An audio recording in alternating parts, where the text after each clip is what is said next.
Hello and welcome all to the second episode of the All Brucked Up podcast. Back again, a little bit later than we would have liked it to, but we're going to try to stay a little bit more consistent moving forward. A lot of things going on, a lot to discuss, a lot of stuff going on between the World Cup and Qatar, between FTX and what's going on, between Kanye Elon and Musk, Kyrie, Twitter. which we discussed already, Twitter, and Elon, and people being Donald Trump banned, back on Twitter. Trump. Is he back on Twitter? Because I haven't seen I don't know if he's back, but he's allowed back. He is unbanned from Twitter. But I think he's sticking with his Truth Social, where he makes up his own truth, and it's social. So, he makes up his own truth, and it's social. Isn't that amazing? Two words together, bam. Trump, Truth Social. Is it very offensive? I don't think. Are you on Truth Social? No, absolutely. Oh, God. Okay, good. Because I was never done any of those things. The only thing I've ever joined that I would say is maybe considered to be like a right wing thing, even though I didn't join it first. No, never been on. Parler. Okay. Was Telegram, like that WhatsApp thing? I'm on Telegram. Right, but that was, I think, initially when. There's no reason that, like, I remember when our brother-in-law, I won't say his name, went on Telegram. I get notifications for some reason. It tells you when one of your contacts gets a thing, which is a little weird. But it's supposed to be like an all about security and everything.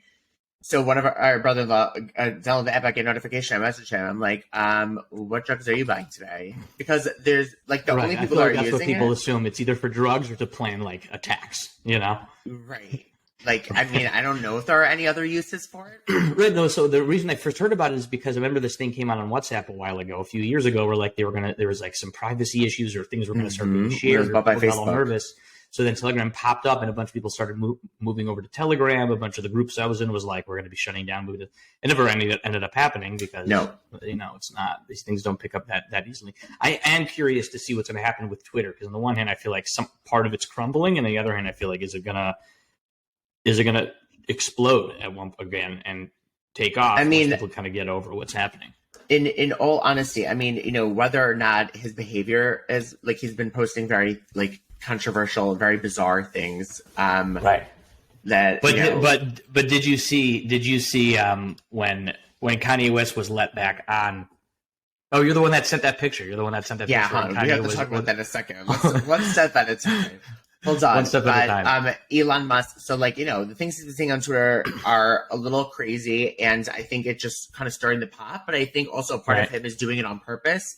There's a lot of intensity before he even stepped into that office, before the contract and anything ever went through. Since he offered that money to buy the company, all of his haters are going to come out. When it comes to Elon Musk, it's a very black and white. You either love him or you hate him. Right. That's really what it is. People idolize him, or people just don't like him at all, or despise him and think he's horrible. Exactly. He's a very controversial person. The things that come out of his mouth sometimes are not the smartest thing, but also it is important to take into consideration that he did confirm that he does have Asperger's. So I feel like people don't necessarily take that into consideration, but it doesn't necessarily excuse all of his behavior. But at the same time, he is someone who's literally revolutionized. Right. So that's something that I wanted to comment on, because I've been in a lot of different streams I've been in, or forums on Reddit, or different articles, or people responding to Elon on Twitter. A lot of the narrative I'm hearing from certain people, I'm not going to say the left because I think it's a lot of different people, is that he's done nothing. And he hasn't really provided much value. He hasn't provided value. He hasn't really revolutionized things. He's just a wealthy guy who paid a bunch of people to do it. I've seen people say PayPal wasn't really him. Tesla was building I'm like, are you joking? Okay. Just a minimal amount of research would tell you that he literally. Anybody who says how he bought Tesla was a failing company when he bought it. Yeah. It was a failing company. He didn't buy a company that is what it is now and then turn into something. They had one model. It was literally a Lotus that was reconfigured. I remember that. It was so cool. Right. It wasn't a real thing. He took a company that he saw had potential, and he knew how to grow it. Right. Excuse me. So see any of the documentaries, even if you see interviews with the people who owned it, they know what he's done for the company. They couldn't do that. So, to say that he didn't do anything is ridiculous. PayPal, 100% he was a part of. And he was someone who grew up wealthy. Right. So people are always very quick to be like, and he had I heard he had a really bad. I just read an article. Apparently, does not have a good relationship with his father. Or I saw an article that came out. Yeah, I don't know how true it was about things his father had said about about him and not being. I mean, I've only ever so heard him impressed speak by about his mom. Right. Yeah. But again, putting yourself in the public eye and saying things in the public opens you up to to criticism and for sure. But also, he's one of the cynicism. richest people in the entire world. I think he's richer than Jeff Bezos. He is the richest man in the world. So he's literally on the biggest platform.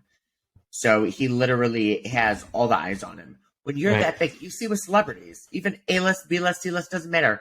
Everyone wants to see someone become famous, get everything they want, and then they want to see you fall, and they want to rip you apart. You see it in the media, you see it in the magazines, you see it everywhere around us. What is that? Media. What is that? Because people are. I feel like I'm not a psychologist, but I feel like it stems from jealousy, where you see these people. Mind you, you're getting a snapshot, a glimpse into their life. You have 24 hours in a day. That's 7 days a week. Times 4. In a month, times 12 in a year. And they're only taking a specific moment, which they probably captured 1,000 times, found the perfect photo, filtered it, face-tuned it, uploaded it after thinking of the perfect caption, and then people see that and they just think, oh my God, that person is such a great life, or oh my God, that person is everything, or oh my God, look how in love they are. And it's especially, it's surprising to me because social media has been around a really long time. Facebook's been around for 2007, before that we had MySpace, Friendster.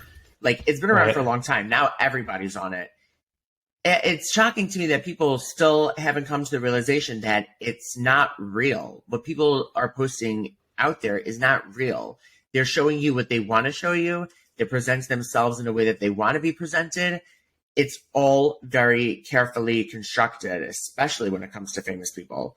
So people. That's so interesting. That's just it just feels like there's a need for people to they want to be viewed in a certain way. Why? They want attention. A lot of people. I feel like it's human nature to get very competitive, comparing yourself to that person's life, whether it be finances, whether it be a bigger house, a nicer car, or this or that. Right. Keeping up with the Joneses, right? Exactly. So I feel like that's a constant thing.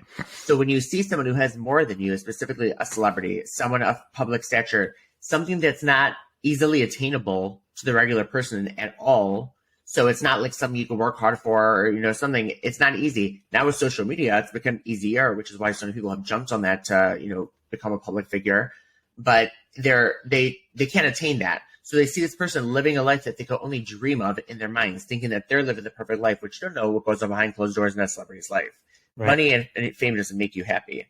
And we see that all the time, and so many people still believe that. But they idolize that. So they want to see that person who has it all, who is at the top, and they want to see that person fall because they want to see the person that they felt like had everything fall apart, so they could feel like so it's jealousy. Meaning because they can't live that life, that person that shouldn't be exactly. That's my opinion. Obviously, like I said, I'm not a psychologist. That's just my perception from everything that I see. It's just mind-boggling. We've seen this. We also live in a world where things are given to us. People are more lazy than we've ever been, so they're less determined and encouraged and inspired to go out and really push and achieve success. So they kind of just settle for the mediocrity of their current status, and when they see people excelling in areas that they want to excel in, they want to bring them down. I feel like they want to bring them down or see them come down, it's very interesting, especially on But Elon on Twitter has been it's just. I feel like it's similar to Donald Trump. Not that he's similar to Donald Trump. No, it's similar to Donald Trump in that he's a person who's in a very established position. Oh, that's he's the richest person in the world. He's the CEO of massive companies. He sent people into space. He's doing incredible things. But he also acts like he's joking around and he's acting like a kid on the internet. And that's the same thing with Donald Trump. He was the president of the United States, but he did not act like the president of the United States. And he also Elon Musk does not anything act. Elon Musk has. But Elon Musk does not. Elon Musk doesn't act like your typical CEO. He's more, I think, relatable to people in certain ways, or he tries to be more relatable. That's the thing is, he just says everything. It's funny because you go on Twitter and it's like he's tweeting all day. You'd think the guy literally isn't working his butt off all day, and it's very different when you see other people's Twitter. Most celebrities, they have a social media team or at least a social media manager who's tweeting for them, who learns their voice in order to sound more. Except Kanye. Except Kanye. Yeah, right. So but you totally see it from Elon Musk. He doesn't have a social media manager. He doesn't have a moderator. That's the thing. It's like, he's a very, like, you know, a lot of the things, like, you know, I like when people are like, oh, you know, what's he doing and all this stuff, like, you know, he has run so many successful businesses. The way Twitter was, I don't know what their infrastructure was like, but he's already looking to cut up a lot of their servers, a lot of their cloud infrastructure, because they were spending so much excess money that they didn't need. So that's another thing that people were freaking out about, was that so many people know anything about like computers unless they're literally in DevOps. Not only about like that. Computers, but when he took over and tons of people got laid off, and it was savage how he laid them off, or whatever. It was. And that wasn't so right. At the same time, there also is a legal thing behind it, so it's a touchy thing, because a lot of times, like, lawyers will, you know, say that things have to be done in a certain way to avoid possible legal risks. Right, but so it's not a personal thing, but it is. And even beyond that, though, when it comes to having to let people go, I feel like if you take over a business and you want to restructure, and you realize there's a lot of money being put out into places that it shouldn't be put out, or a lot of people are being kept on board for things that we don't need to be focusing on as the owner of the company, do you have to worry about, yes, it's hard, and I can deeply sympathize, and I can't imagine what it's like to be laid off. At the same time, though, especially in this, is he a mad villain because he fired a bunch of people who he felt were not providing value for the company that he just spent $44 billion on? You know, I work in high tech in Israel. I work as a social media manager. I'm on LinkedIn all day. And the past few months, but the past few weeks specifically, every day I'm seeing so many people, my friends, other people, like, getting laid off day by day. And this whole Twitter thing is horrible, especially because it's just like the worst timing because of the economy that we're in. But it's not a comparable thing, in my opinion, to the whole Meta firing of 11,000 employees, of 30% of their workforce, really based off the fact that they're spending billions of dollars into this metaverse, which has been a complete total disaster up until this point. And for the near future, they're already expecting billions of dollars in losses next year. Their stock's plummeting. So, like, Mark Zuckerberg, who's literally also a billionaire, has gotten rid of 13% of his workforce to make his other dream, which I didn't even really hear about that until way later. It's mind-boggling, and the people who are getting laid off from there, it's horrible. This Twitter thing, they were already suspecting before he even got in, but he bought a company to restructure it. That was literally the purpose of him buying this company. He didn't have a merger with Twitter where he owned this other company and they merged together and he's keeping on the workforce and just letting it flow. He literally bought the company for this reason. So it's horrible. And I see these people, I feel bad for them.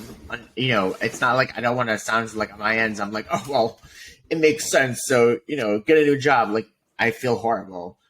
Right. But this is literally why he bought the company. Like, that's why he bought it.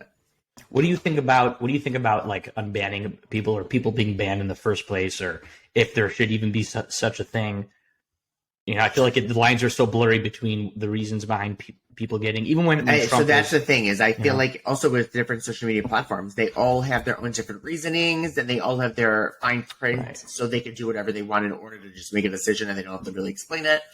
I think that when it comes to things like, first of all, I've had so many Facebook messages from spam bots, friend requests from spam bots, and I always report them because I want to see what's going to be done. Never. You're that person leaving Yelp reviews, yeah. Never have I ever gotten, because they give you back we have an update status. Not one has ever been removed. And I get them all the time. And I specifically report them because I want to see not one of them ever gets removed. They don't want to admit to having fake things. It gives them more users, especially now when people are migrating off. Even when now is a prime time for them to get all. But also, when I heard afterwards, I remember LeBron James had posted after the acquisition of Twitter, like there was a massive uptick in usages of the N-word throughout tweets around Twitter, and whatever LeBron James had tweeted something about like see it's already happening. I'm not a big Twitter person, but people are vicious and psycho sometimes. People are extremely vicious and psycho, but when Twitter responded, or I'm not sure if it was Twitter directly or someone of the team said that there was an influx of like 50,000 messages over the span of like a very short period of time. I don't know, 20 minutes or something. I could be making it up. I have to find the article or the tweet, but they said it was from a very small number of accounts blasted out like 50,000 tweets. So it seemed like obviously these were bot accounts, and again, you were using it as, I don't even know how that stuff works, but the bot accounts are terrible. When you sell, I don't know how many people have experienced selling things on Facebook or Facebook Marketplace, but I've sold a good amount of things on Facebook Marketplace, like watches and other types of jewelry. And usually you keep it in a group and stuff, so like people, you can vet people, there's reference checks and whatnot. But a lot of times I'll just put listings, I'll share them on Marketplace just to get some extra reach, or if there's someone I can meet up with near me, so I can do a Facebook. And the amount of fake bot messages I get are people trying to scam me, or I'll buy it from you now. Let me send you a cashier's check, or Western Union me the money. Or unfortunately, right now I can only accept Walmart gift cards. Western Union for non-sketchy. I just said that to a friend of mine, especially in 2022. But a lot of people use Western Union. It is good for money transfer. I know in Asia and India, it's very popular. Right, I know there are certain countries, but I feel like in America. It's been tainted. It's been tainted here because of how much it's been associated. It's been tainted because of how much it's been associated with people. 100%, but they're still around. I was scammed. I was almost scammed once. I'm not gonna. I was scammed once when I was. I was scammed once because I think I'm not sure if I mentioned this. I had to cancel my credit card because whatever someone had gotten. I got like a text from Chase, fraud alert. Someone tried to purchase some software for $100. Which they said was usually like a way for them to like test if the card works before they use it for big purchases. Usually it's not. Usually it's like an $8 or $10 charge. You just want to see. So this was $100. So they alerted me. I canceled the card. They sent me a new card. So then for the next week or two, I was trying to make sure to change all my automatic payment accounts to my updated credit card information. Sometimes you could do it automatically, but I wanted to make sure. And at the time, we were living in the city, and I got a call from Con Edison that I'm late like a month on my bill, and it was such perfect timing for them because I had literally just canceled my card like a month ago, and I would have missed that payment.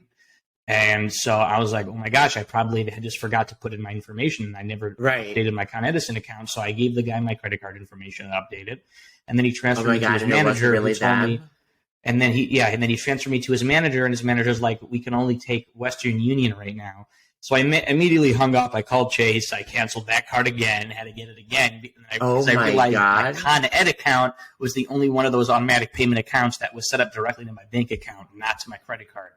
But it was just good timing on their part. That is so messed up. They just got lucky. But I mean, there's a lot of people who are older that get are still making billions of dollars a year. And that's with everyone's knowledge. Yeah. But the only thing to me, and all I'm just saying, is making millions of dollars a year. You can't get yourself a proper translator. You can't make your emails have proper grammar. You can't get a designer. They don't need to because I feel like they're targeting a very specific demographic of older people. I mean, not that I'm promoting this at all, but it's like, no matter what profession you're in, like, step up your game, bitch. Right. Like, get it together. Hold on. It's absolutely crazy. Like, if it was actually PayPal that sent me that email, I would close my account because the emails look awful. I wouldn't trust it. Right. A friend of mine has been working at Chase for a bunch of years, and he told me that a bunch of years ago in the city, he was in New York at a branch there. This woman was coming in because this guy basically needed her to like wire him like $50,000 or $40,000 for something. It was like one of these scams, and the guy was trying to like he didn't want to give it to her, and he's like, you're gonna get scammed. And she was freaking out. She's like, it's my money. He went to the branch manager, and the branch manager was like, it's her money. Like, you can't. It sucks. And you try to encourage her without obviously not allowing her. And then she ended up wiring out. She had like an account with $250K. It was like all her savings. She was a retired teacher, gone. And these people have no care. And I did watch a whole video from someone on YouTube. One of the guys, it wasn't Kit Boga, who's great, who does a lot of those scams. Like, he scams them. It was another guy, Jim Brown. Is that his name? I think maybe Jim Browning. I have to look it up. I think that's his name. I don't want to get it. Yeah, it's Jim Browning. I'm right. Jim Browning on YouTube. I'm pretty sure it was his video where he might have been someone else, where he ended up having like a conversation with one of these guys, and he told them that they get paid like $80 a month, with the guys in the upper end get paid $80 a month. They're kind of forced to do what they do if you threaten to like try to leave or get out of the company. At least some of them. I don't think this is all of them. They'll go after your family, or they threaten you. He was telling them that they get locked in a house. So he basically told this kid, he was 18 years old. He said, I'll pay you $80 if you could just give me as much information as you can about what it is you guys do, how it operates. He got him to send him a list of like 80,000 like numbers that his boss had just got, and then he gave that to a friend of his at the FBI who sent out like a blast text to all those numbers to like not it's so take the call from here. So at least he could like avoid those leads. But yeah, I mean, a lot of these scammers, and it's scary because when a couple of these guys went, and you're kind of stuck in like this thing. It sounds stuck. Like, but when Mark Rober, who sent two other of these YouTubers went to India to be on the ground and to try to foil some of try to get some of these call centers shut down, they got wind of it and sent out a mass text to this like group that they're on, like a group chat, like on a WhatsApp or Telegram or something, that said like, watch out, these two YouTubers are here trying to like get us shut down. If you see them, shoot them. And it was like so casual. If you see them, if you see them, murder them for trying to shut down their operation. So like, it's really scary. Yeah. Like, I wonder what the police or government can do. It's disheartening how literally there's so many people who could be in society who are just so completely like just don't have any emotional feelings or connection to a fellow human being, whether or not they know them. You have to be able to detach yourself. But like, you're leaving your heart at the doorstep. It's mind-boggling. Like, I can't even fathom. Like, I love true crime. I love all this stuff. I always try to get get in their shoes. Like, what could they have possibly thought that would have rationalized it? Stuff like that. Like, people who could just steal from innocent people and have not only no guilt, but no remorse. I never understood that at all. It's literally unbelievable. Yeah, the scam calls is a very scary thing. I still get a bunch, and then it says, and when you answer them, it's like automated, and it says press 1 to have your number removed, or press 2 to be put through. Do you have the app Truecaller? I sound like I'm promoting it. Truecaller. Well, if you want to sponsor us, we'll take a sponsorship. But we will. Truecaller, but. So a friend of mine has it, but it's with Android. It's great because you can integrate it with other apps. So like, you don't have cross-app integration on iPhones. You could actually do it with cross-app integration now. Can you? Of course you could. So now when you get phone calls, really? I haven't even tried it. Yeah, and let me show you how, because when you go So now when you get a phone call, Truecaller will show you as the call's coming in what the caller ID is. Yeah, because that's big. Because Truecaller was great. Because when I used to use it, I was working with the new iOS back in the day. So now you just have to. It tells you exactly what permissions to accept, and then bam! Now immediately it will tell me. Even when I get my deliveries from Walt, which is like Grubhub, whenever I got the call from the delivery driver, I guess they all have computer generated numbers. It's not their actual cell phone. It always tells me it's a Walt driver. So like it knows everything. It's always learning numbers. It's a great app. That's wild. Yeah, no, it's so convenient. Yeah, we need stuff like that here in Israel, even so. It's really good. Scams are crazy. Whenever there's new numbers, people update it. Yeah, I was just watching the whole thing yesterday, talking about scams, or speaking about scams. I watched this whole thing yesterday. This YouTuber joined Andrew Tate's war room for $5,000 to see. I'm assuming you're familiar with Andrew Tate. It sounds familiar. Bald guy, tall, British. Glasses, lives in Romania, says a lot of insane out-of-the-box things about women. This dude. Oh, yeah. I mean, he's been canceled a bunch of times. Like these YouTube videos and stuff. This guy, this is scary. To me, this dude is scary. He has a cult following like you cannot imagine. I mean, first of all, there's a bunch of guys who are just trying to make money off affiliate links and getting you to sign up for his Hustlers University. But this YouTuber joined the war room. Is that legit what it's called? The Hustlers University. Sean, you gotta see the type of things this guy says about women and relationships and how men can cheat on women, but women can't cheat on men. How men can love multiple women, but women can't love multiple. Just like a bunch of just absolute nonsense. It sounds like he could be like the president of the United States or something. So the problem is that I feel like he sprinkles in like things that are not crazy, and you're like, okay, I can get on board with that. That's what they do. They sprinkle a little bit of stuff. Exactly. Like, they sprinkle a little bit of truth. Exactly. Totally. And then they pepper you with a little bit of crazy. And then you're like, whoa. So it starts to slowly. Then you're like, exactly. But like, right, it has to be gradual. Another guy did a video. It's like an abusive relationship. Right. It's like they're like, oh, I'm so sorry.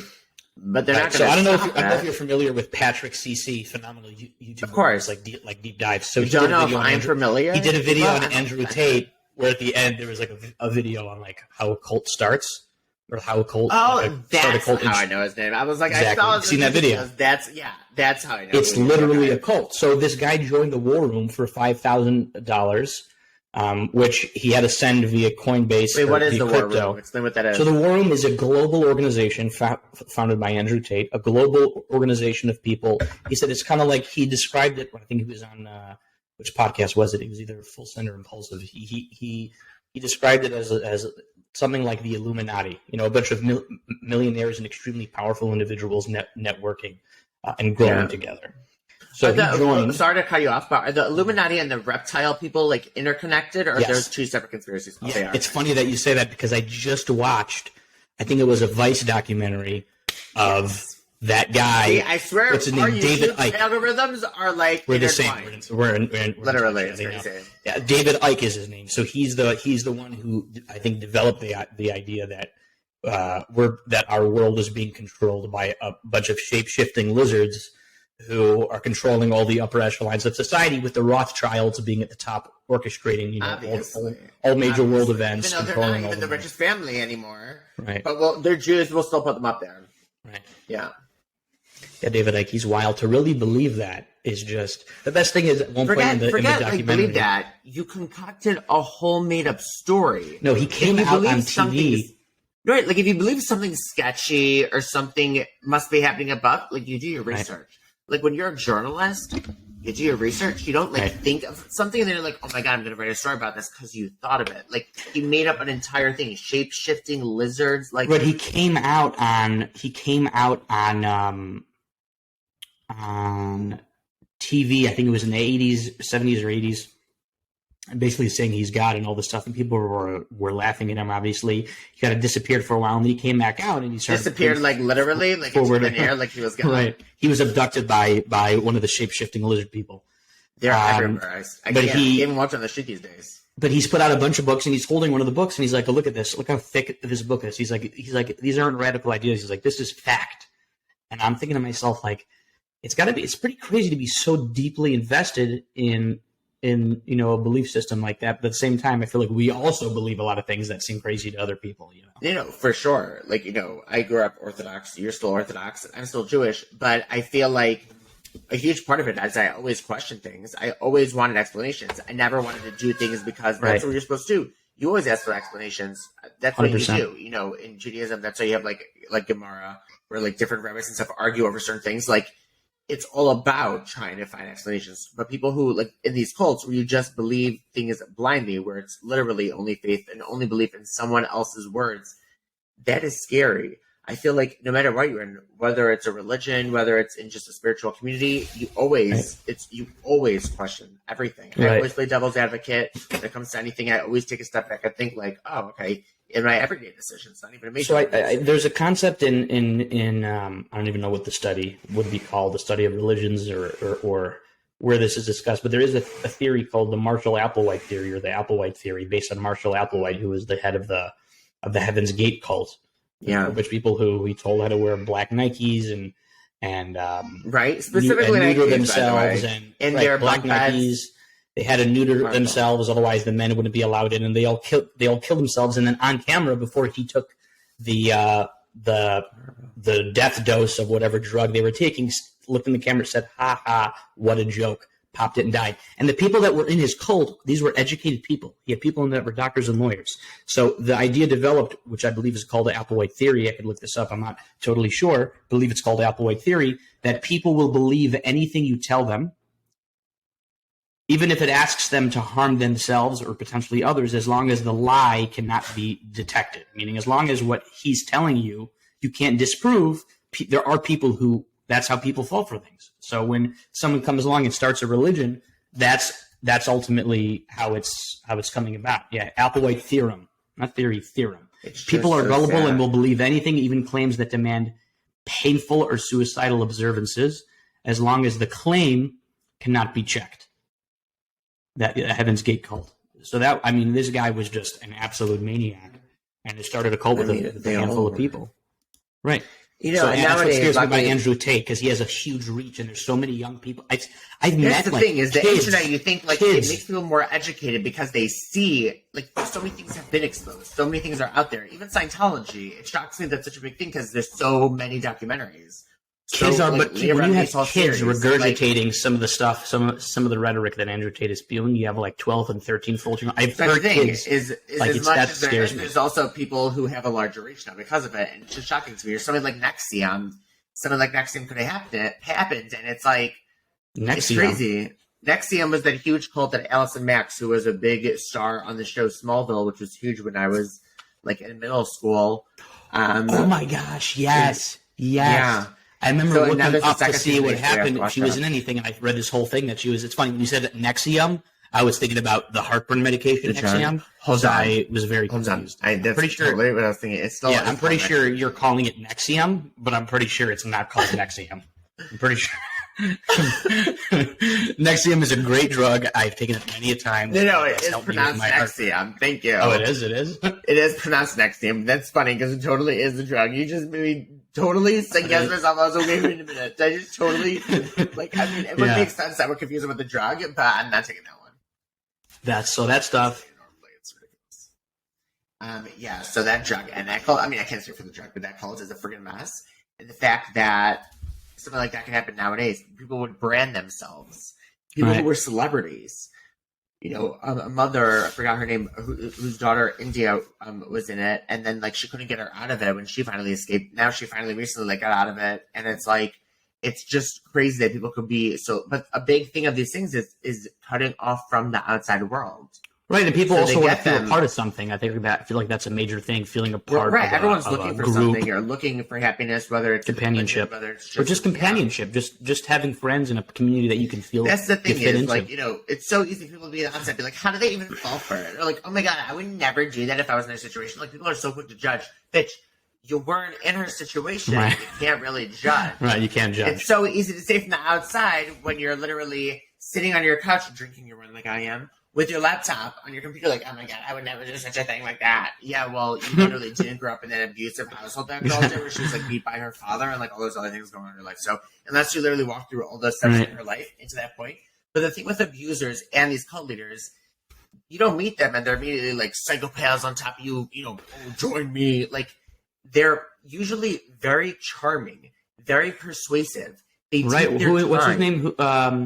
Bundy. I was just thinking that. Ted Bundy. And now there's this new show that I'm watching, A Friends of the Family, which is based on a true story, and they just did a 2020, I believe, episode on it. Crazy. It's literally of this family in the 70s, and a new family moved in. He was the nicest guy ever. They met in church. Everyone in the community loved him. He ended up kidnapping their daughter twice. But throughout their whole family relationship, he not only got the mother to get intimate with him, he did that to the father too. And it completely manipulated them and then blackmailed them and used them to get to their daughter, which he kidnapped on 2 different occasions. The craziest story ever. Are they alive? How did it come? What happened?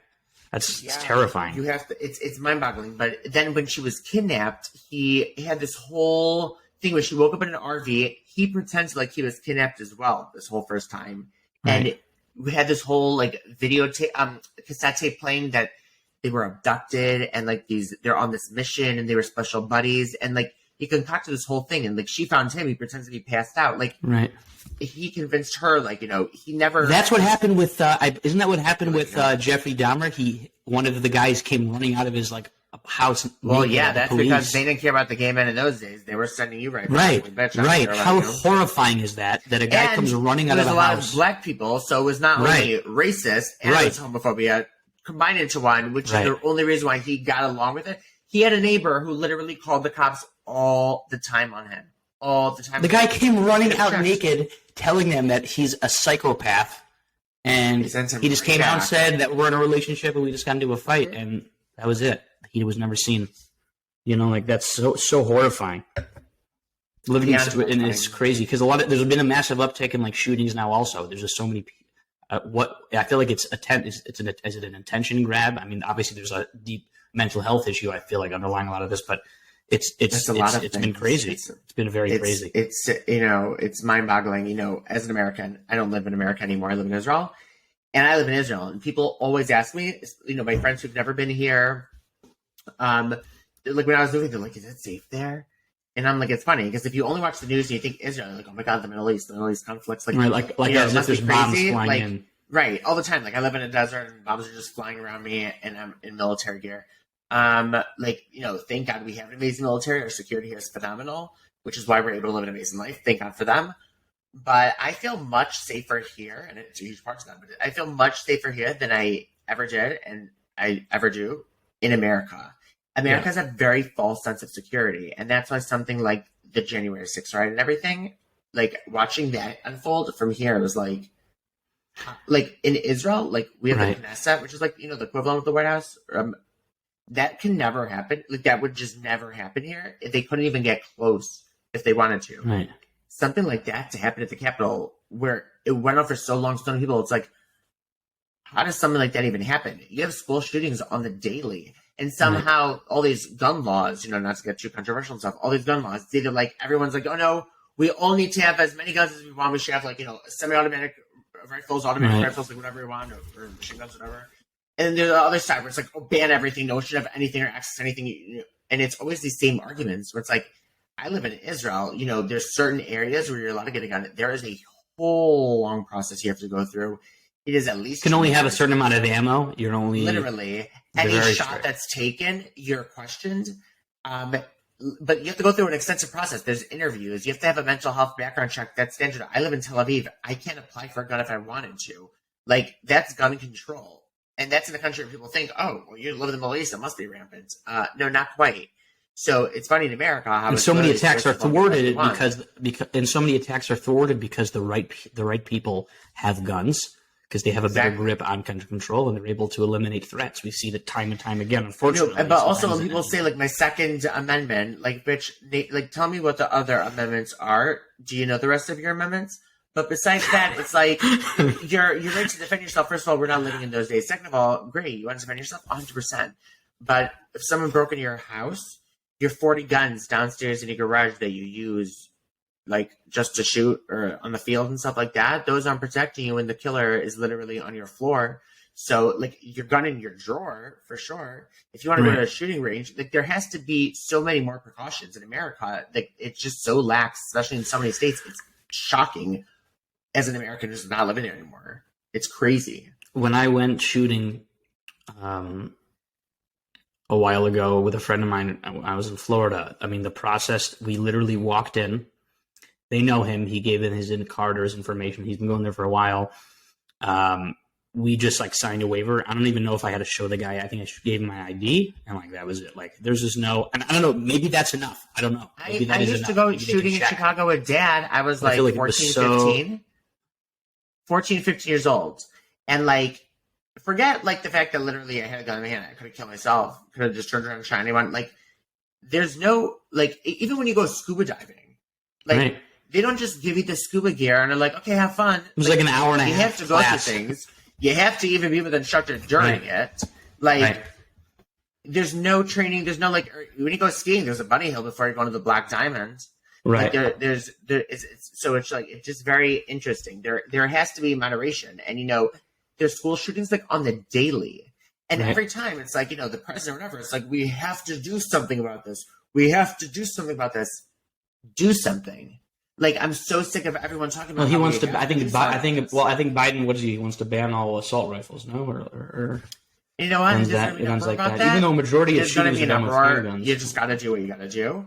There has to be steps. Right. No one necessarily needs a semi-automatic rifles. I'm very sorry for the people that think that they need them. There should at least be a very different process to get them. At least that's the thing is there's so many options. Like before you even get to that thing, there could be so many other steps to take. What steps are we taking? Like he finally signed that whole bill in or whatever. Okay, that's a step, but it's not great. But it's like, what are they doing? Like how many other countries are there school shootings? A parent can send their kids to school without being worried if they're going to come back home. I also feel like there's so many issues on the table right now, but like this is something that like is this should be on the top of the list because people are just dying. Like murderers are just going out and slaughtering people, I feel like this should be on the forefront beyond anything else. So like children, right? Like that and is like there should be nothing else on the docket other than this. And like after the Las Vegas shooting, where the guy brought in like 40 guns into the hotel, like how many crazy things have to happen until we learn a lesson? Something. Right. That's what I get nervous about, and I feel like the country is like getting to a boiling point with people being fed up and people being unhappy with nothing happening or nothing changing, and it's just America needs a restructuring. Very divided country. Twitter needed a restructuring. America needs a restructuring. The world does. Change. Society really needs a restructuring. I think with technology and social media and everything is getting so big and so large at such a fast scale that we can't keep up as people, and everything is so out there, and we're really I don't even know. Like, I wonder. I would love to speak with like a psychiatrist or psychologist in the way the world's developing now, because we're living in completely different times. Right. Things are accessible and knowledgeable from across the world. Everything is so instantaneous. We could find something out in Australia from America in a second, like right when it happens in real time. You could be watching on a Facebook live stream. Like literally everything is like information gets passed around so fast. Like I was talking to someone about the other day, with celebrities and how they used to catch and kill stories and put people off. It's really hard to do that nowadays when stories are already broken out or given or paid for before the celebrity even knows something that happened. Right. There's no time to catch and kill. There's no time for damage control. It's really hard to spin stories nowadays. Everyone's looking for the receipts. People online, the sleuths online, as they call them, are like looking in videos and finding little details and like zooming in and doing that movie keyboard FBI warriors, show, just like clarifying everything and like being like, oh my god, if you look at the shadow in the corner, it doesn't match the sunlight because if I looked on the on the thing and the moon that day didn't beam in from that way, like they find the crazy shit, but they will catch you. You can't get away with shit nowadays. Like everyone is going to find out everything. Skeletons in your closet are all coming out just like I did when I was 16. It's all coming out. So literally, you just people just have to be more careful. We're living in a different world, right? It's very scary. Yeah, I look at my nieces and nephews, our nieces and nephews, and your children, and it makes me just so nervous for them growing up in this period of time. When I was in middle school, I was bullied a lot, and nowadays where kids are not just I remember when I was a kid, especially for girls who I was friends with, it was always the magazines and preaching body image issues and all this stuff. And nowadays it's not just the magazines and the celebrities. Every girl on Instagram is face tuning herself on all these social media platforms. Everyone's so edited and this and that. It's like it is, and it's so everywhere, and everyone's so out there that it's not. It's like you go to school, whether or not you had a good day or whether or not you were bullied or not, you go home and that was it. But also, it's interesting because I feel like at the same time. I feel like at the same time, though, we're also living in a time now where there's such a focus on body positivity and not necessarily caring to look a specific way as much because you're beautiful as you are, which I 1,000% agree with. Right, but at the same time, look at that narrative and look at the society we're living in. Exactly. Be your true self, or woke society. Oh, blah blah. We're triggered. We're this. We're that. Everything. We should all just be peaceful. Right. Look around you. Where's the peace? We're living in a world where we're finally standing up for women's rights, LGBT and music rights, still glorifies all the things that we claim we were against. Yeah, but it's music, just like Donald Trump. But he's just being a guy, or it's just locker room talk. We make excuses for what we want to make excuses for in our society. Right. We have to check ourselves instead of checking other people like we all do. We're all quick to be like, oh, that person, or Donald Trump became president. He brought on the racism. He did that. No. It's like when he got in, everyone's like, oh my God, we're going backwards. No, clearly we weren't as ahead as we thought we were, because this is where society's at. How are we so in touch and woke, and yet everything is literally in mayhem? There's clearly something not adding up. Right. There's a disconnect. There's just a disconnect. And I wonder, what's it going to take? How big of a I'm not fear mongering or whatever, but how big of a catastrophe or something major is it going to take to wake us up? It's funny because even within Judaism, we're also taught, I feel like at a young age, that that we've become separated, and so much hate has developed within the Jewish people ourselves at different points throughout time, where we've gotten into civil disagreements or we've split up a bunch of times. And the only time we've ever been able to put our differences aside and come together, because there are so many different types of Jews, is when something terrible happened, or when people came in to destroy us, or destroy the temple, or to obliterate Jews, or when I was a little kid, you've probably heard this also because we have the same dad.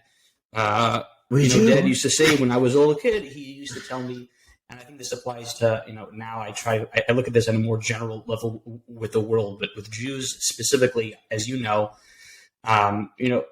or the world in general, everyone's very judgy about how you look or how you present yourself. And so people want to present themselves a certain way. And Dad used to say, the one person who didn't care how a Jew looked, or if he was doing things right or he wasn't, was Adolf Hitler. He didn't care if you were secular, religious, not religious, if you were gay, he didn't care. You're going down regardless. You're out. Mm-hmm. And I think with the world at large, we have to be able to put, before something terrible happens, to catapult us into oh my gosh, we got to band together. I think we need to be able to separate person from ideology. We need to be able to separate person from action, even as long as the action doesn't directly harm others or cause violence. Obviously. I feel like a big problem is these kinds of things should be wake-up calls in a day and age where we're watching the news and things are happening left and right. This person's being shot up. These college kids. War in Ukraine, the Russia attacking Ukraine. Right? No, but in America, it seems like the media's already over that story. Right, they're over that story. I don't even hear about it anymore. Right. I'm looking it up. I barely hear about it on the news. Like, you're right. You have to search for it now. You have to search for it. And it's like, all these things are happening, and it's like, it's mind-boggling. Crazy. Well, hopefully through an environment and a platform of engagement and healthy and amicable discussion, we'll be able to facilitate, the beginning steps towards being able to sort of put those things aside. Those college murders, though? Because I can't get over it. Are you joking me right now? Idaho College?